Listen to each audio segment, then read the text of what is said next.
हा, मुख्यमंत्री हे राज्याचे प्रमुख असतात, हे सर्व काही ठीक आहे. परंतु सध्या देवेंद्र फडणवीस हे अ ब क दर्जाच्या महापालिकेबरोबरच ड दर्जाच्या महापालिकेमध्ये सुद्धा आयुक्तपदी IAS अधिकाऱ्यांच्या म्हणजे सनदी अधिकाऱ्यांच्या नेमणुका करू पाहत आहे. परंतु त्यामुळे काय होणार आहे तर राज्य शहरी प्रशासकीय सेवेमध्ये जे इतर अधिकारी काम करत आहेत त्यांच्यावरती अन्याय होणार आहे. कारण त्यांना या ड दर्जाच्या ज्या काही महापालिका आहेत त्यांच्यामधून संधी या अगोदर मिळत होती ती बंद होणार आहे. काही गरज नाहीये ड दर्जाच्या महापालिकांमध्ये आयुक्त पदावरती IAS अधिकारीच असला पाहिजे याची. या त्यांच्या गोष्टीला राज्यातील इतर अधिकाऱ्यांच्या संघटनेनी सुद्धा विरोध केलेला आहे.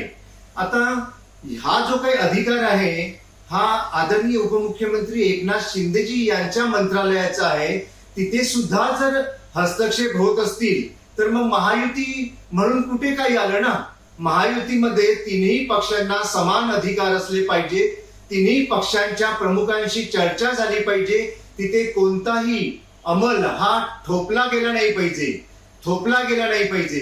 कारण हे जे काही सरकार आहे हे महायुती म्हणून 3 पक्षांद्वारे चालवलं जात आहे.